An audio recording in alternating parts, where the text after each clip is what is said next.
Rock Your Life, l'émission qui bouge et vous fait bouger, voilà, prendre la hauteur avec les Montgolfiades à Metz. Eh bien, je vous retrouve bientôt sur Terre. À tout de suite. Rock Your Life, l'émission qui bouge et vous fait bouger. Ben voilà, nous avons atterri dans un champ. Eh bien, je vous parlerai de cette expérience de montgolfière, voir dans comment ça peut nous aider à nous transformer. Alors, à très bientôt. Enfin, à tout de suite. Bonjour les amis, Rock Your Life, l'émission qui bouge et vous fait bouger. Saison 2. La vie ne sera plus jamais la même depuis ce confinement. Pour vous aider, il faut s'adapter et pour vraiment réussir, il faut se transformer. Pour vous aider, Rock Your Life, l'émission qui bouge et vous fait bouger avec un thème, un invité et un message. Le thème aujourd'hui, les montgolfiades. L'invité, les invités, il y en a deux, ce sont les frères montgolfiers. Le message, c'est prendre de la hauteur. Et pour ça, nous allons prendre de la hauteur, même plonger dans le passé, en 1783. Rendez-vous dans un instant. Waouh, comme c'est beau, c'est magnifique, ça me ravit le cœur. Par contre, clairement, pour moi, ce sera vu du sol. D'ailleurs, il faut vite que je le dise à Francis, avant qu'il ne parte en 1783. J'ai le vertige. Et ce vertige, eh bien, il m'empêche de monter dans une montgolfière. Je ne m'y autorise pas, de peur de gêner tout le monde. Et vous, vous avez le vertige comme Christine?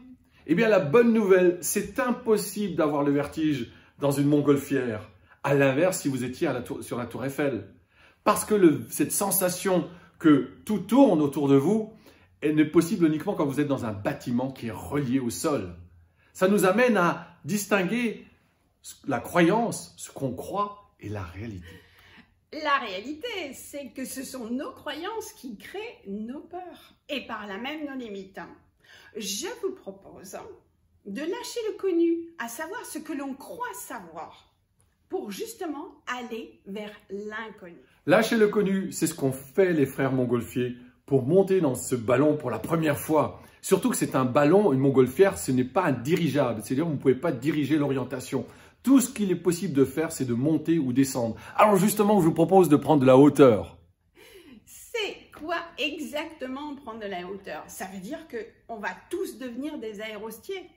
Non, pas forcément. Mais par contre, on peut nous, à notre niveau, commencer à se mettre en mode pause et observer ce qui se passe autour de nous. À partir de cette observation, on pourra trouver le moment favorable. Le moment favorable pour une montgolfière, c'est le matin au lever du soleil et le soir avant le coucher. Oui, pourquoi? Parce que les thermiques sont plus calmes et ainsi c'est plus facile à une montgolfière de décoller et aussi d'atterrir en toute sécurité.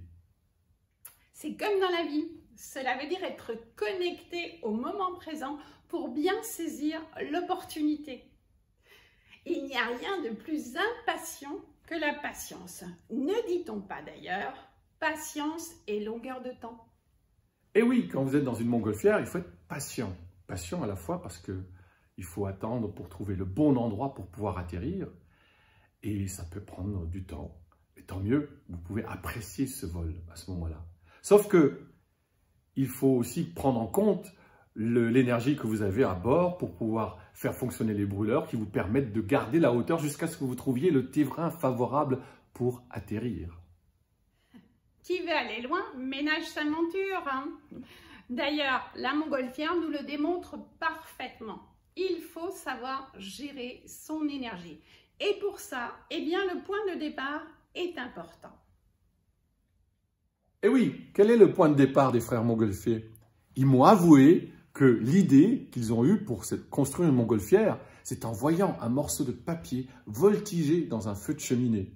Ils ont d'abord fait une petite maquette en papier, ils ont créé un petit ballon en papier qu'ils ont mis au-dessus d'un feu qui a décollé. Et c'est ainsi qu'ils ont eu l'idée. Ce que ça veut dire, c'est que dans la nature se trouvent les bonnes idées. Et bien parfois, il suffit d'observer avec conscience. En sciences et découvertes, cela s'appelle de la sérendipité, c'est-à-dire savoir saisir toutes les astuces de la nature. À tout moment de notre vie, il faut se mettre en position d'observateur. Cela va nous permettre de saisir toutes les pépites qu'il y a autour de nous. Notre œil, notre esprit à ce moment-là, n'auront plus qu'à les cueillir comme une fleur. Eh oui, comme une fleur, j'en ai pas vu beaucoup, mais j'ai surtout vu un coq, un canard et un mouton. Et j'ai demandé aux frères montgolfiers, qu'est-ce qu'ils font là? Et ils m'ont avoué que c'était les premiers à être montés dans une montgolfière, dans celle-ci. Et oui, bien avant un être humain, il y a toujours des précurseurs. Il faut se lancer, on n'ose pas toujours, et pourtant, si on en faisait. Mais en même temps, quel enseignement peut-on tirer des animaux? Et oui, et après l'animal, il y a les hommes. Et le premier homme à être monté sur une montgolfière, ce ne sont pas les frères Montgolfier, c'est Jean-François Pilâtre de Rosiers. Et lui, il est originaire de Metz. C'est pour ça, les montgolfiades à Metz. Il y a toujours un précurseur, il y a toujours un pionnier. Mais pour cela, il faut oser. Et vous, est-ce que vous osez dans votre domaine? Et oui, il faut oser prendre de la hauteur et je vous propose de prendre de la hauteur avec cette citation des inconnus. Une société, c'est comme une montgolfière. Pour qu'elle décolle, il faut de temps en temps lâcher du lest.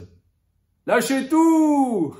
Lâchez tout, viens-tu de nous dire? Eh bien justement, Francis, est-ce que tu ne veux pas revenir à notre époque pour prendre un peu de hauteur? Eh oui, je vais faire un saut quantique pour arriver à notre époque. Je ne sais pas si la destination 2020 est une bonne idée. Je vais peut-être attendre 2021.